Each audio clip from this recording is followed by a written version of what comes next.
Gary Shteyngart, as most of you know, is the author of Super Sad True Love Story, The Russian Debutante's Handbook, and Absurdistan, which was chosen as one of the 10 best books of the year by the New York Times Book Review and Time. His new memoir, Little Failure, takes us from his Lenin-loving, fur coat-wearing childhood in Russia to the triumphs and catastrophes of his queen's adolescence. Appearing in conversation this evening with Gary is Daniel Handler, also known as Lemony Snicket. Yeah. But before I introduce Messieurs Shteyngart and Handler, I thought it wise to start the evening off with the trailer from Little Failures. Let's take a quick look.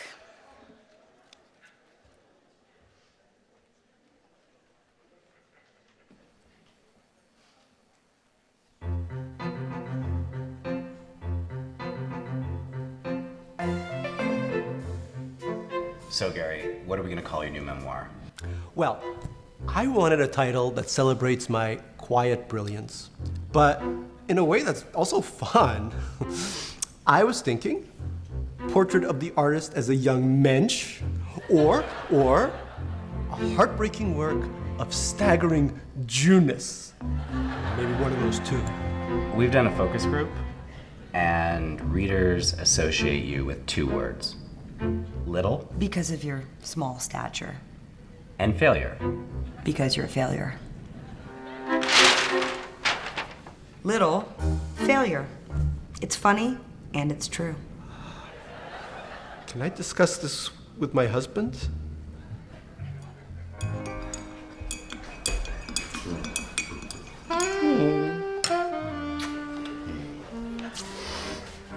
Little failure?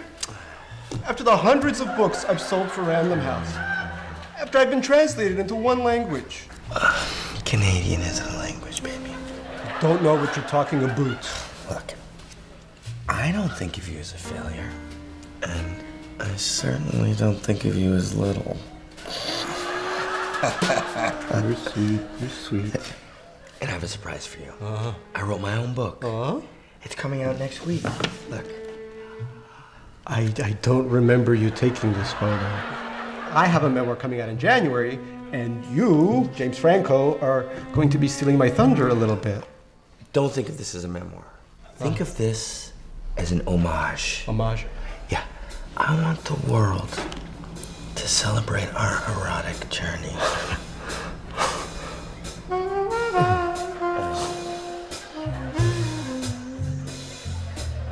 OMG, Dr. Franzen. You would not believe the week I'm having. First, my publisher calls me a little failure. And then my husband, the thespian, tells me his book is coming out before mine. James Franco has a book coming out? I have a book coming out. Little failure. More like little narcissist. I'm so sorry. Got to stop speaking the truth out loud.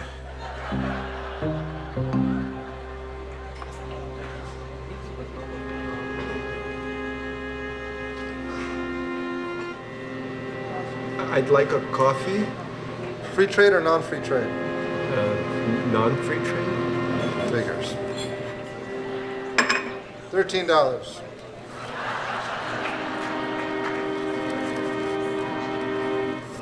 Whoa. Read the sign. But you're reading that. Not a memoir. It's an erotic journey.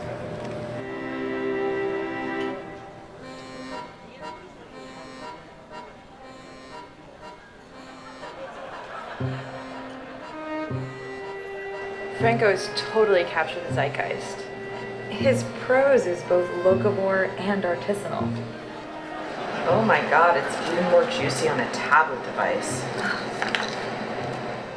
But why is he married to that dork?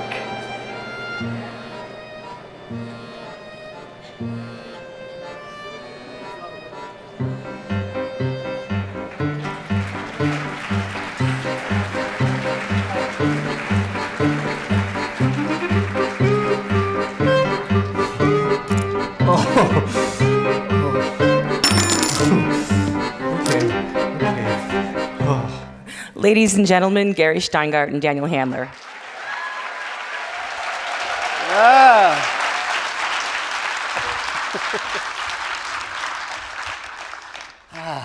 That's a handsome husband you got there. He's a pretty good kisser. James Franco's a former student of yours. Right. Columbia has a rule against kissing students on campus, but off campus you're kind of encouraged to. It's a hands-on education. But he studied writing with you. Is that He right? studied writing, yeah. Yeah. Yeah, no, he didn't study acting, no. He's really good. He was great in my class. The attention held when he was in the room, you know. Everyone was just looking at him, and I could sort of, you know, I didn't have to do much. And the antics of a book trailer are not unfamiliar to you. The delights of you are to be found on YouTube as well as on the page. Yes. More than, I don't know, say, Barbara Kingsolver or something. Is that... I'd love to see a Barbara Kingsolver, a video like this. You know? You and me both. But where does that come from? You like to do that? I like to do that. I have a performative side to me, I guess you could say. And also, people outside of San Francisco don't like to read books, so you have to make a film introducing them to the idea that books can be read before you can actually sell them a book, you know. I'm not singling out Akron, Ohio, but yes, yeah, it's important.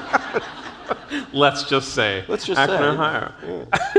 Yeah. So here's the book. As soon as you said books sold, it was immediately projected on the wall above you.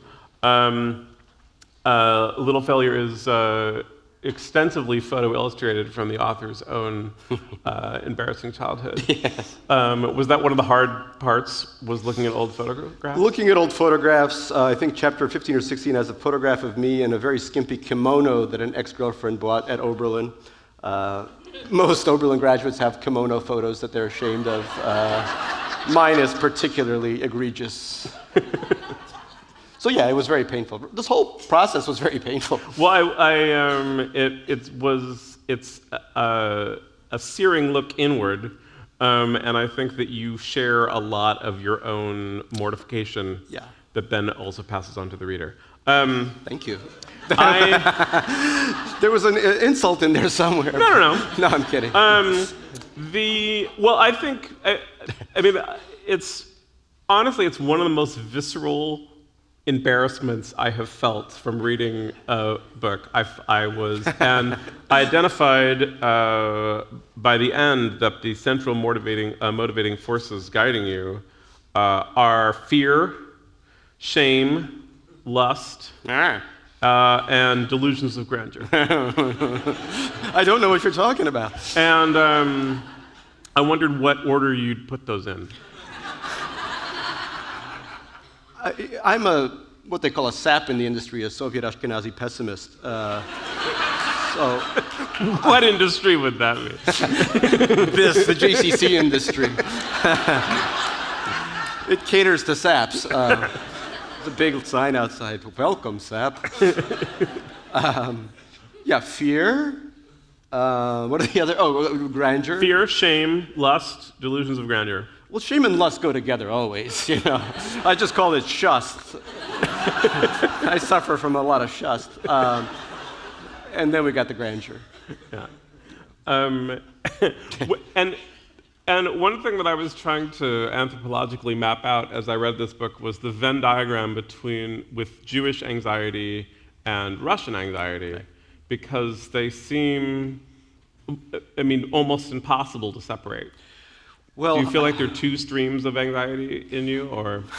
Try to picture, a gigantic exploding nuclear reactor. Yes. The Russian is running away from the reactor, and the Jew is running away from the Russian. So that's the diagram I would sort of use in terms of illustrating what Russian Judaism is like. Because when you think of Russian cultural stereotypes and Jewish cultural stereotypes, they're almost indistinguishable, certainly to Gentiles. Yes. Such as yourself. No. I'm kidding, of course. I can pass, but I mean, there's loud dads and worried moms and terrible food, but a lot of it. And a lot of it. A lot. Yeah. And the sense that the sons are both misunderstood geniuses and lazy, good-for-nothing bums. Right. Turgenev wrote a book called Fathers and Sons, which illustrates this in 190 pages. Yeah. I always give it to Americans to read because it's 190 pages. Yeah. The trailer is not so good, though. So Yeah. Fathers and Sons, the trailer. Hey, Dad! From the country that brought you. Yeah, from the country that brought you Dostoevsky. But I mean, I'm curious about where you think your Judaism and your Russian identities collide and where they differ. They feel like one and the same miasma a little bit. There is a lot of overlap. I mean, I think that Russian culture has, certainly on the urban level, Moscow and Leningrad and other Kiev in the Ukraine, and Odessa. My God, I mean, those are really Jewish cities in a big way. Unlike the Germans, they didn't kill all of us, which was a nice touch. And so I think that a lot of Jews obviously left in '79 when the floodgates opened, and Jimmy Carter and Leonid Brezhnev came to a deal of grain for Jews, because Russia needed grain to run because of a bad harvest, and America needed Jews to run for other reasons. And so I myself was exchanged for 300 loaves of bread and a croissant. Worth it! Worth it! Is it though? I don't know. Let's ask the audience. Yeah? You think so? You're not going to send me back? Okay. Because I could go back. That was a deep, shameless bid for applause. I know, it was so... Right. Fishing for applause. It's the Gary Shteyngart Lifetime movie. So the book begins in Russia, but scarcely. But actually, it properly begins with you standing in the Strand bookstore in New York, a source of inspiration and terror to all authors. Yes. Looking at a photograph of a church in your old hometown that pretty much brings on a panic attack. Ativan, anyone? Yeah. I'll put this out here just in case. If anybody needs to, I don't think there's enough for anybody. Masters of social work. But was that where the book began for you? Yeah. I mean, that happened in 1995, and it took me 15 years to get back to that moment, but I saw this church. It unleashed the torrent of memories, which I don't want to give away for those who haven't read the book, but it began a kind of long journey back to Russia. I started going back to Russia and having panic attacks there. Much better than the American panic attack. It's as deeply layered as a Chekhov story, Right. But that's when it began. It's like, I'm not saying I'm Proust, but that Madeline effect for me was a book at the Strand featuring a church on the cover. And what do you think? Was it a shocking moment for you to see? What was it? Just a visual connotation? Because I didn't know what it meant. You see this beautiful, not even beautiful. It looks sort of like a little pastry. This very pink church. For those of you who are from Leningrad or St. Petersburg, which I still think is in Florida, but it's the Chesmet Church, which is near Moskovskaya Ploshchad. It's not in the center of the city where the Hermitage and all that other crap is. It's in a very Stalinist district, So a panic attack is painful because you don't know what's causing it. If I had an association with it, I wouldn't be panicking. I would just know what it is. So. And how do you diagnose it now? Just the general anxiety disorder, GAD in the industry. Yeah. So you're an SAP GAD. I'm an SAP with the GAD. And something that was interesting to me in reading it is you talk about coming of age as a Russian immigrant at a time where in American culture, certainly in American pop culture, Russians were really the enemy. They were the stock. You talk about seeing The Day After, which great movie. For people our exact age is unforgettable and is completely unknown to everyone else. Yes. But it was a made-for-TV movie about nuclear disaster that, of course, was between the United States. The war was between the United States and Russia. And Kansas City, Missouri gets destroyed, which is very sad. Yeah, there is no... Yeah. I meant that. It's very sad. It's a nice town. No. God, does everything I say have to be sarcastic? I flew over Kansas City once. It means something to me. But talk a little bit about that. How were people viewing you as a... It was terrifying. I mean, it was, 1980, the Ronald Reagan's Evil Empire speech about the Soviet Union. Every movie was, Red Dawn, Red Gerbil, Red Hamster, and my father said, you're going to Hebrew school, so you're going to be surrounded by the love of your fellow peoples. And so I showed up in my giant fur coat and fur hat and the whole made out of some woodland animal, and, everyone just said, Kami!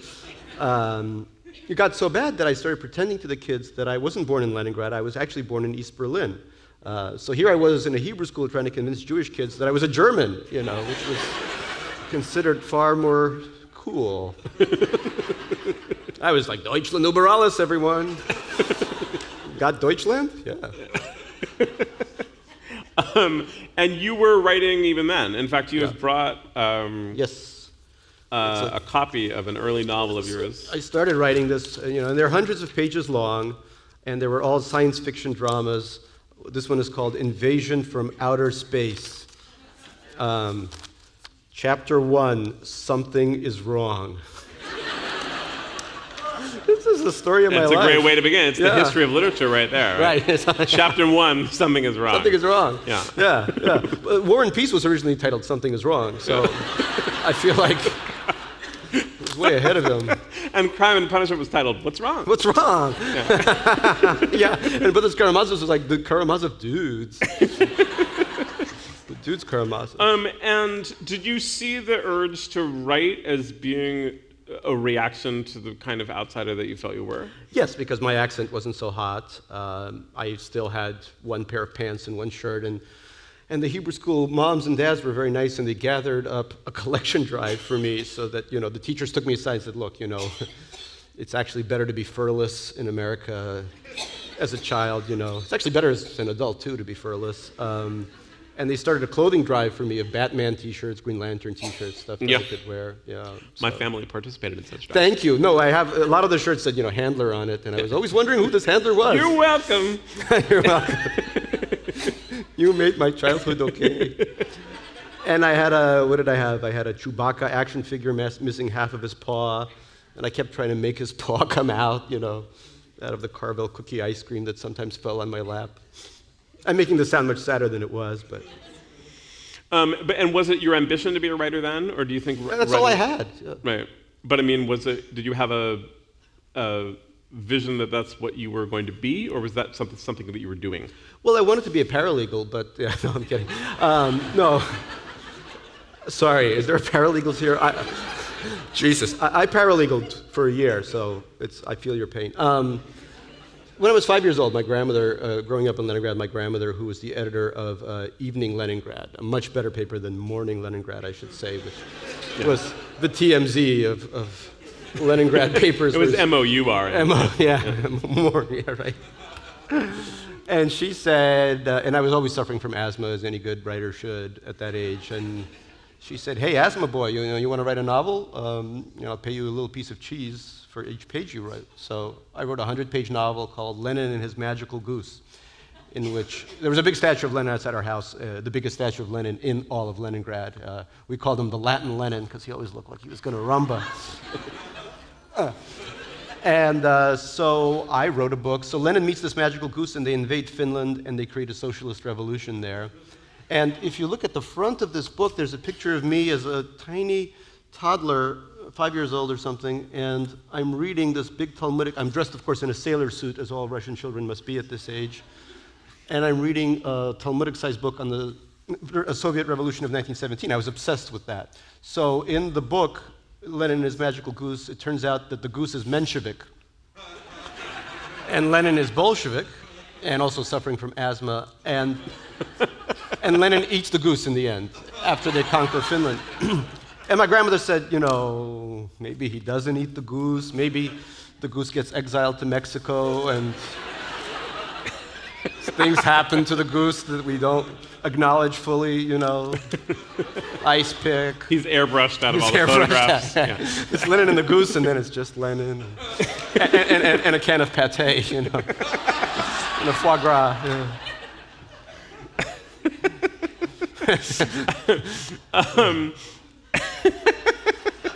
Wouldn't that be great? Yeah. Yeah. I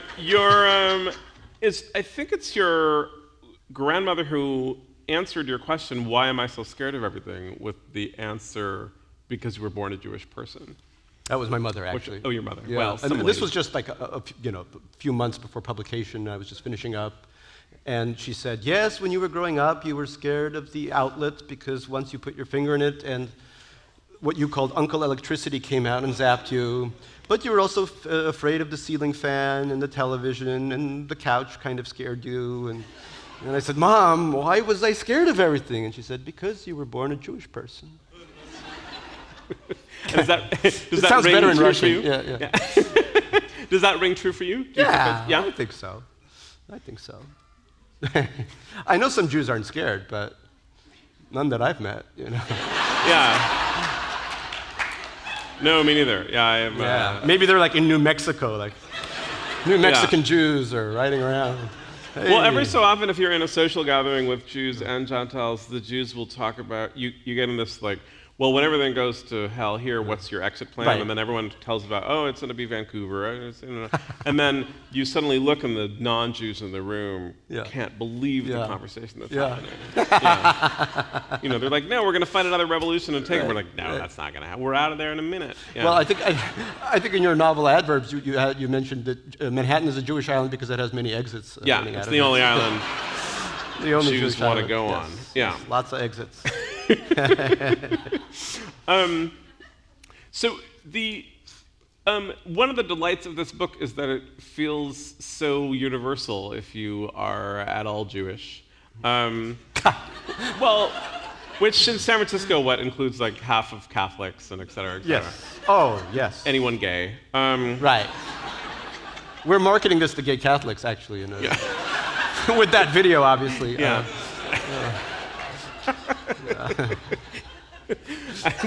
I'm busy editing all the jokes about gay Catholics that I could say out loud. I'm going to just keep them all to myself. We should. But and then also I've met so many people of Russian extraction who, when I say, and do you read your work, that they all say absolutely, of course.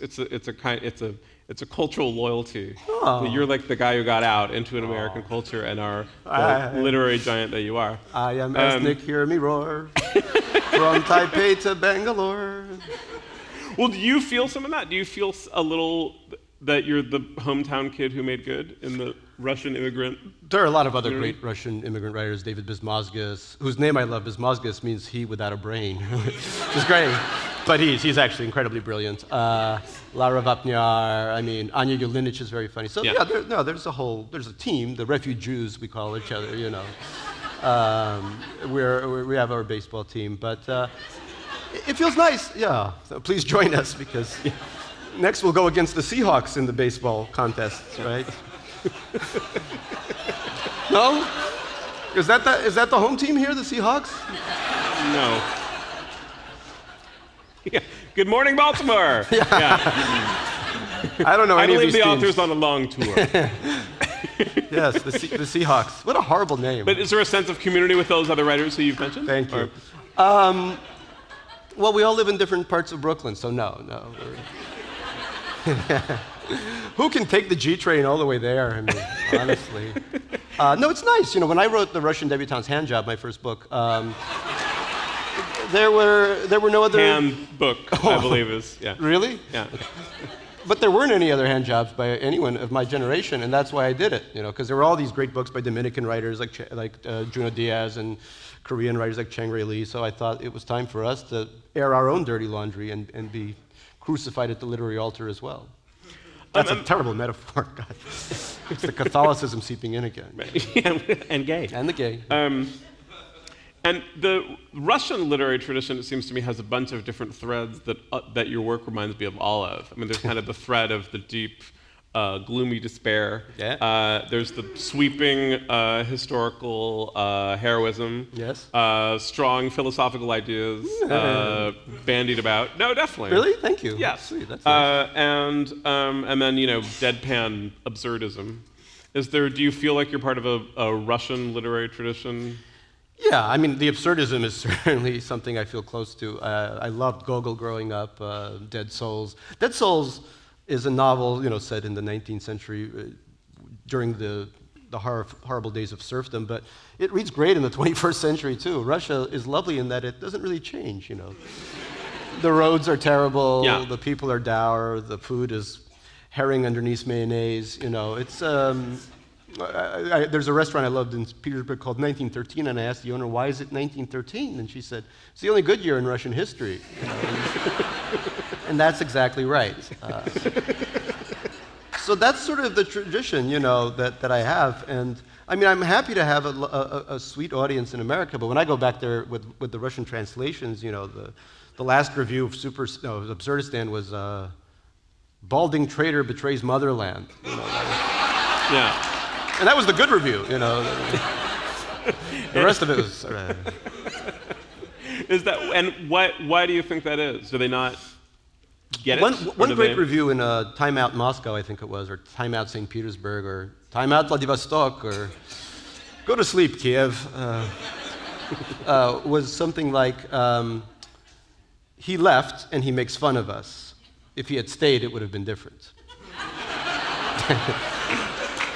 Which sums up immigrant literature in general. Yeah. He left and he makes fun of us. And do you feel it also part of an American literary tradition? Yeah. Yeah. And I'm a citizen. And well, USA. I didn't mean to question your patriotism. This is one of the best countries in North America. There's no question. I mean, Mexico's better, but This is another opportunity to take to insult Canada. Oh, God. Our author created Jesus. a controversy in Canada, which my own editor lives in Toronto, and so I said I was doing this event with you, and she said, he's just insulted Canada, and then she told me what she says whenever something has happened in Canada, which is that she says to me, in America, you must think this is very silly. And I always have to say, we don't know about this in America. What are you talking about? We don't think it's silly. But you were on a judging panel. Talk about it. I think it's funny. It was so stupid. One day, a friend of mine from Toronto flew down. Let's call him Bob Lord. And he asked for some crack. He likes smoking crack. So I took him to New Jersey, where New York is so gentrified we don't even have crack. And we smoked some rock for a while, and then I had to do an interview with New York Magazine. And I was already so high off this crack, and I drank a few carafes of red wine because it was a dinner with Chang-Rae Lee, the author. And I guess I was, and he was sitting there doing all kinds of crack stuff. And so I made a joke about how Canada doesn't have funny literature no more, or something like that. Yeah, Who cares, right? Honestly. So the next day I wake up, huge kerfuffle, eh? The National Post, the Globe and Mail, those are the only two papers no, up there. No, it's true. They were very, very upset. They were so upset, but my sales actually increased quite a bit. Because Canadians love to hate themselves. Yeah. Well, you were you were judging a literary prize in Canada. You had to read 146 Canadian books. 146 Canadian books. And it wasn't Alice Munro. That would have been fine. Right. It was... The real challenge is naming 146 Canadian books. Well, I outsourced it all to India, so some Indian dude read 146 Canadian books and then shot himself in the face. I'm really sorry. Please don't quote this on Twitter because I'm trying to get this whole Canada gate to go down, and this is just going to make it go up. I love Canada. It really is the best country north of America. It's a fine land.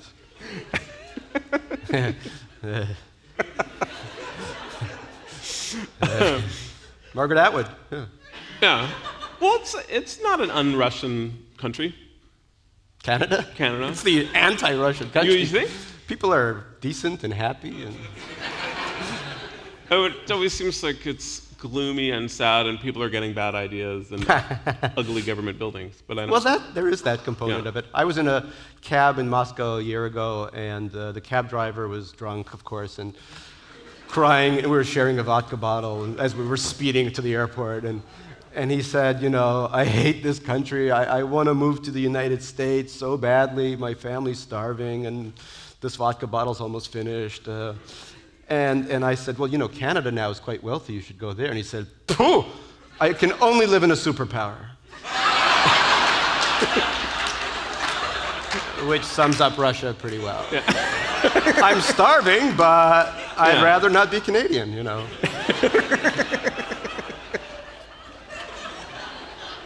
Well, I'm glad you've cleared up this international incident. Jesus Christ. Yeah. All I meant to say was Quebec literature sucks, and all of a sudden, yeah. It's speaking of superpower, I think it would be a good time to read a short selection from Little Failure. I had tried to segue to it earlier, but you're segue proof. I'm segue proof. But this is the scene where you were reading out loud from one of your early novels. Yeah, I just showed you the novel, and it was called The Challenge. So I'm 11 years old, and no one's speaking to me in Hebrew school because I'm a weirdo. And I decide that what if I write a science fiction novel? Maybe children will love me. And then a momentous thing happens, and we have an amazing substitute teacher trickle into Hebrew education, and her name was Miss S. So I'll read from that section. On one of her first days on the job, Miss S asks all of us to bring in our favorite item in the world and to explain why these items make us who we are. I bring in my latest toy, a dysfunctional Apollo rocket whose capsule pops off with the press of a lever, but only under certain atmospheric conditions. Humidity must be below 54% and so on. And explain that I have even written my own novel. This passes largely unremarked as the latest batch of Star Wars X-Wing fighters and My Little Ponies are paraded around. Finally, Miss S holds up a sneaker and explains that her favorite activity is jogging. P.U., a boy cries out, pointing at the sneaker and holding his nose, and everyone except me laughs their wicked child laugh. I am shocked. Here is a young, kind, pretty teacher, and the children are intimating that her feet smell. Only me and my 200-pound Leningrad fur are allowed to smell around here. I look to Miss S so worried that she will cry, but instead she laughs and then goes on about how running makes her feel good. She has laughed at herself and emerged unscathed. After we have all finished explaining who we are, Miss S calls me over to her desk. You really wrote a novel? She asks. Yes, I say. It is called The Challenge. May I read it? Yes. You may read it. I will brink it. And brink it I do. With the worried admonition, please don't lose Miss S, okay? And then it happens. At the end of the English period, when a book about a mouse who has learned how to fly in an airplane has been thoroughly dissected, Miss S announces, and now Gary will read from his novel. His what?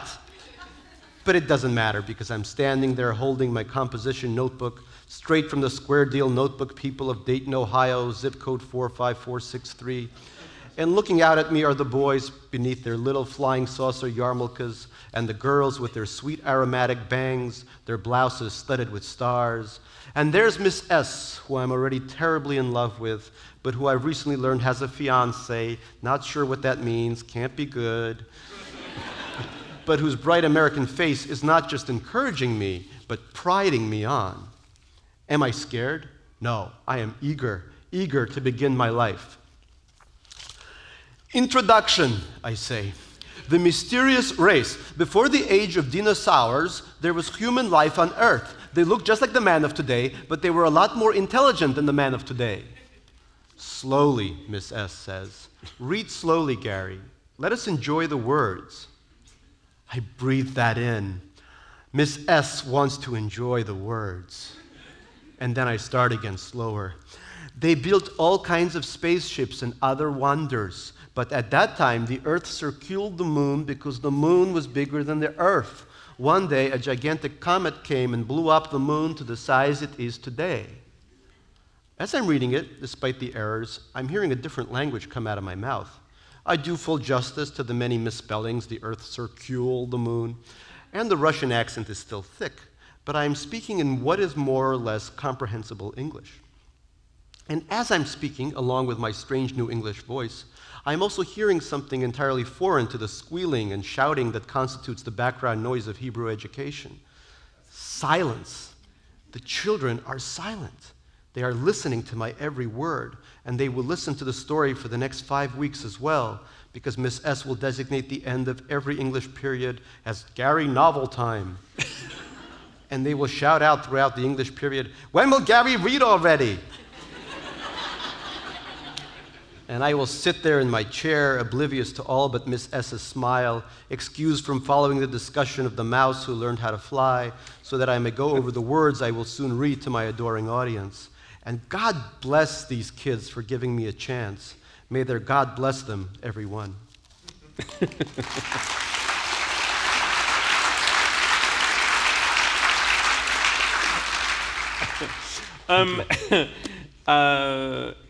How much of that memory is clear to you? You mentioned in the acknowledgments you thank a bunch of old friends for helping you remember what it is. And it seems to me, among so many writers I know who have written memoirs, there are some who begin with nothing and dig, and the more they dig, the more they remember, and there's some who remember it all the time. Yeah.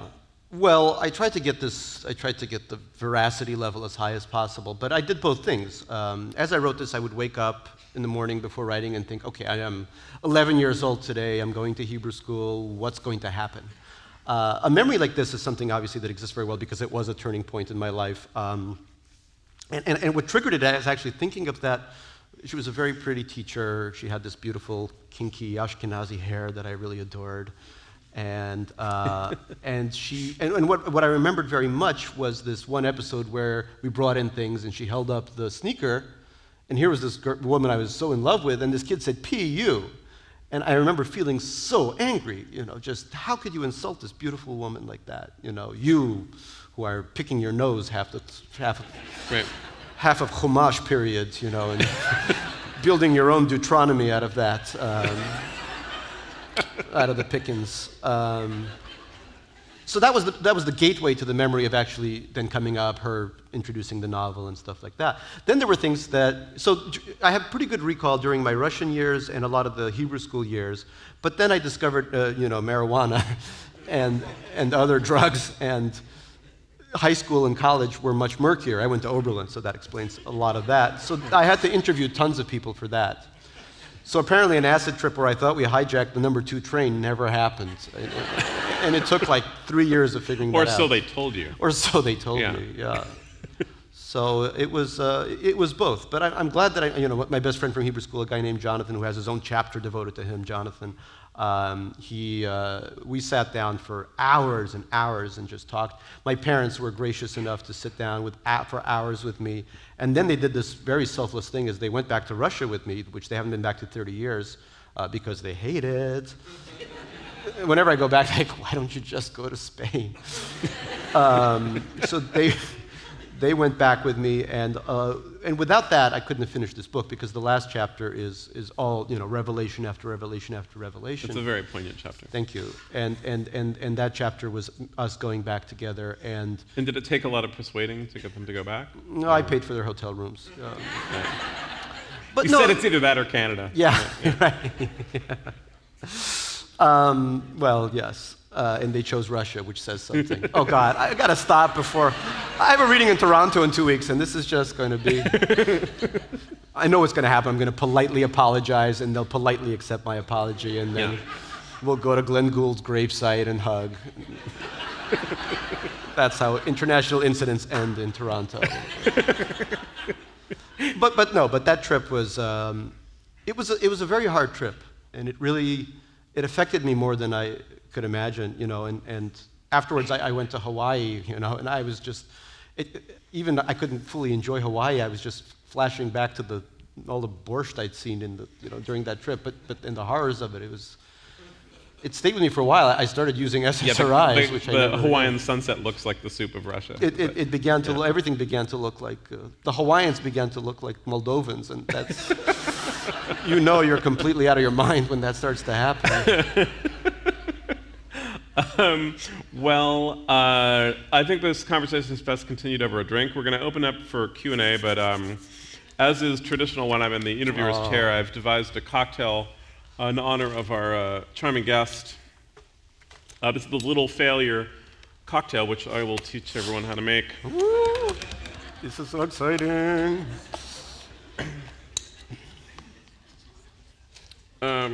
May I tweet this? Sorry? Can I tweet this? May I tweet this? Is that what you just said to me? Tweet.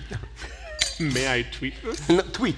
No, I know what I meant. I just was so, the question sounded so Emily Dickinson. That's what I'm always compared to. Oh. Was that Bart? We didn't mean it, Canada. It's always running me down. All right, so whoa. Here's how to make a Little Failure at home. You have equal parts Russian vodka. This is Stoli. I believe you've probably seen that before. Smell the homophobia. And American vodka.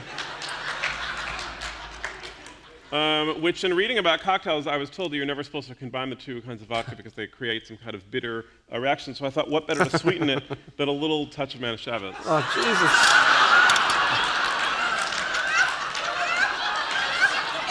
Okay. May I throw in some Ativan into that just to fully Jewishize this cocktail? I believe that's the traditional garnish for a Little Failure. There's some Ativan. So yeah, so just a sprinkle. You shake it for the duration of the oppression of our people. Oh. Or just a little bit if you're bored. Oh, anyway, it's a kind of a sissy pink color. It's the color of the robe you were wearing in the trailer, actually. So there you go. Salute. This is the Little Failure to our charming guest in his new book. Thank you.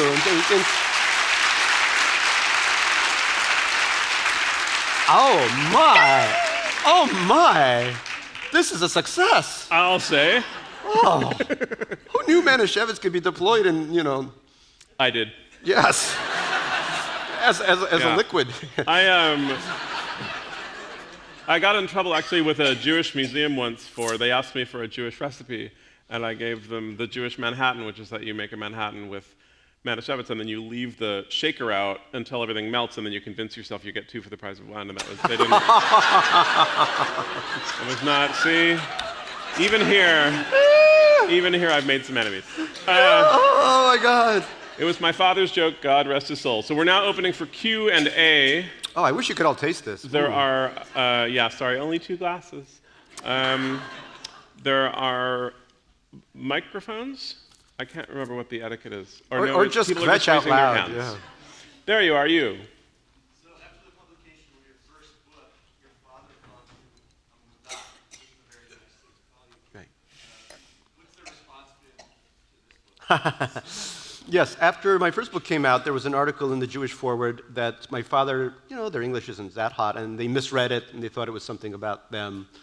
So he called me a mudak, which is a kind of testicle-based insult. A rich testicular tradition exists in Russian humor. Pretty ballsy of him, I would say. The answer to your question is they haven't read this yet, I think. I sent them a copy. It's said to be opened in 30 years. Because that's how long for the Family Witness Protection Program in Tucson to actually take effect. Well, when they read it, and if they read it, I hope they understand that it's our life as I see it. Obviously, they see it differently, and that it's a loving story in many ways. I mean, my mother had a choice. She could leave her mother, who was dying in Russia, and take me to America so that I didn't have to join the Red Army and probably become a billionaire oligarch. Or she could stay there and take care of her mother, and she chose me. And that's something that you're always, how do you repay that kind of gratitude? So it's a book that I think has love at its center, but that also doesn't quite skip through the foibles of family life as well. So I hope they see it in that light as a kind of love story, which several reviews have compared it to, and my shrink has also called it a family romance. So it's half dedicated to them and half to him. The next question is up here to your left. Hi. A simple question, a humble question. Where are you? Here. Oh, okay, got it. Okay. How do you say little failure in Russian? You don't really say it in Russian. My mother is a wonderful hybridizer. No, I don't speak English good either. She makes hybrids of English and Russian words, so she took the English word failure and she just added the diminutive to it, chka, and made it failure chka, right? Her original nickname for me was Solnishka, which means little sun, like the sun in the sky. So I went from little sun to little failure in 20 American years. That's parenthood. Next question in the front. This is going to be a somewhat culturally specific question, and I apologize to everybody here who does not come from this small republic, but I grew up in Tbilisi, Georgia, and the first book of yours that I encountered was Absurdistan, and as I was reading it, I didn't kind of know what was coming, and then when I realized that the Absurdistan that they were going to was an amalgam of Georgia and Armenia and Azerbaijan, I was terrified at first about what I would find, and then I found it to ring really true. Oh, thank you. Thank you. And it really affected me because of that. And I just wanted to know how you got to know that region and what your level of connection was to them. Right. Well, for Russians, Georgia was always seen as this. Growing up in Leningrad, Georgia was sort of Miami Beach and Rio all in one. We spent our summer vacations in Sukhumi, which is now a destroyed city in the rebel Republic of Abkhazia. So I always wanted to do. My Oberlin major was it was the Beatles and also political science. So my final thesis at Oberlin, my senior thesis, was about Moldova, Georgia, and Tajikistan and the way that they were fighting reintegration with the former Soviet Union. So I was always fascinated by that area. So I decided to spend the summer in Azerbaijan, mostly in Baku and Tbilisi.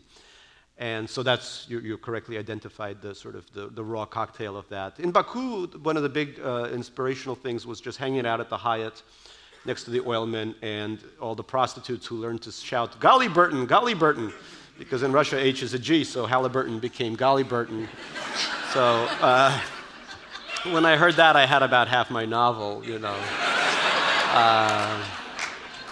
The other half entailed going to Tbilisi, and there I was staying in a sort of one of the new boutique hotels. This was still Shevardnadze's era. And the rumors started spreading. There's Soviet ex-Soviet Jew hanging around, And so people came up to me and said, "Look, you speak English and Russian. You're a Jew, so you're very venal and clever. We have a plan for you." So they took me to their dacha. This was, I think, it was the sort of the vice minister of privatization under Shevardnadze. So, he was stuffing himself with dollars and. As much as he was stuffing himself with khachapuri, the local cheese pie. And so they took me up to their dacha, and they wouldn't let me go. I was the prisoner of the Caucasus, and they kept saying, "Look, you're going to go back, and we have a scheme to steal $600 million from a California charity. Probably one of you guys runs it. And because you're so venal and clever, you're going to do it." And I was like, "Look, I'm just a writer." And they said, "That's exactly what we want. You look so innocent and stupid, but we know you're not." And so, in Georgia, you drink out of these wine horns, and they kept me there for days, and we were toasting to the pilot who would fly me back to San Francisco where I would execute this huge swindle, and stuff like that. And finally I said, "Okay, I'll go. And they let me go, and I flew back, and I would get all these emails. And that's why this building took forever to get off the ground. Right. Yes, yeah. I would get these emails, subject question, question mark. And then 9/11 happened a month after that, and they were still interested. They're like, "Well, And the scheme was so complicated. It was getting $600 million out, and that was going to become like aspirin sent to Malta, which were going to become blue jeans sent to Cyprus, and then kebab sent to Turkey, and then somehow funneled into $600 million into Georgia. So I love your peoples. I think they are the most amazing people ever. Cheers. The Georgians. Next question is up here again to your left. Left is this way. I see, yes. Hi, you've skipped over your high school years. They may have been fogged up by drugs or some other device, but as a fellow graduate of Stuyvesant, I was wondering how Stuyvesant affected you and your career in literature? Well, without Stuyvesant, nothing would have happened. Stuyvesant, for those of you who don't know, is a math and science holding pen for multinational nerds in Manhattan. There's a straight plane from the campus to Google, that just bypasses all other things. It was great.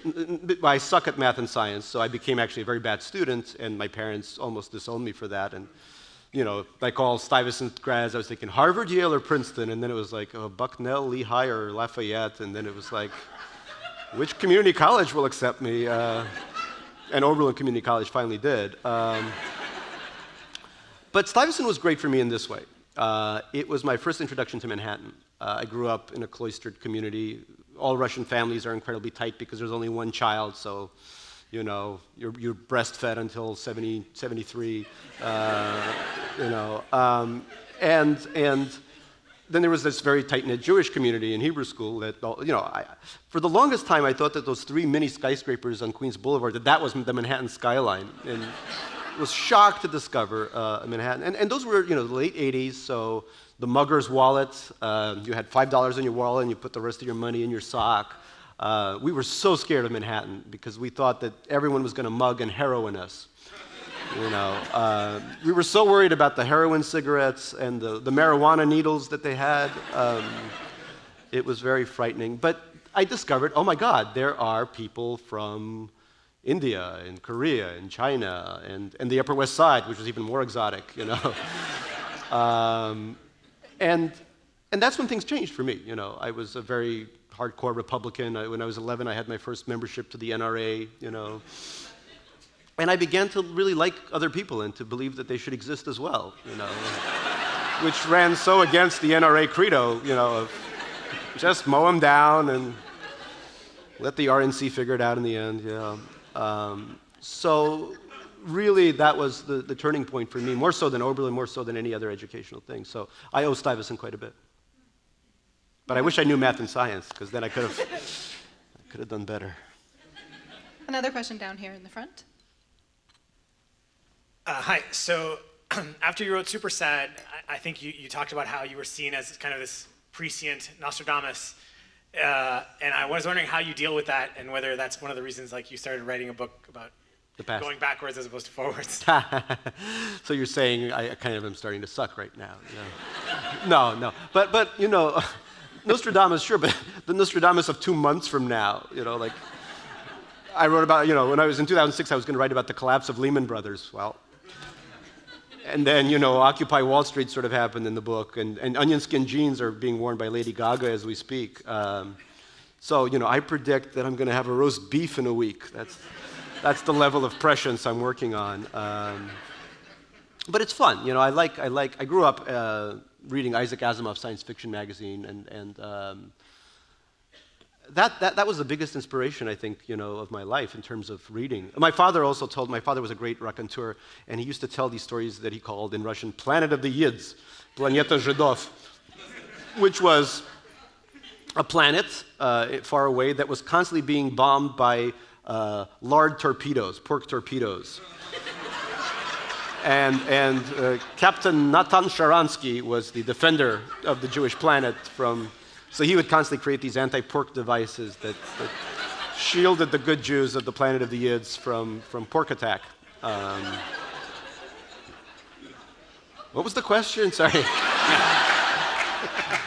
Oh, yeah, stuff, yeah. So, I hope I've answered that well. This stuff really packs a wallop. Thank you, Daniel. I don't know what planet I'm on anymore. I love you too, man. Manischewitz with 2 vodkas. Another question right down here in front. I'm just curious, when you read Russian novelists, do you read them in Russian or English or both? I read them in Russian. Sometimes I read them in English because sometimes I'm interested in the new translations of the Tolstoy have been amazing. I love certain Russian novelists. It's not as, some people may disagree, but I want them to be more and more high profile. The one I really love is named Vladimir Sorokin, who is, I think, in the tradition of Gogol. He's translated here by the New York Review of Books. He wrote a brilliant book called, part of the tradition, it's called Goluboya Sala, which means blue lard. And it was, I can't even begin, it was a sci-fi insanity. But one of the scenes, it also was semi-historical, one of the scenes is Khrushchev and Stalin make love. And Khrushchev is on top of Stalin. So this upset the octogenarian Stalin lovers to no end. And in Moscow, outside the Bolshoi Theater, they built a gigantic wooden toilet and flushed his works down this toilet. Which makes me so happy because it means that there is still a country in the world where disgruntled readers will build a giant wooden toilets to flush down books. If we could do that, here with some of the books that we publish, we would be a better country. So if if you can get funding out of Stanford or something to build such a toilet, I could be the first flusher.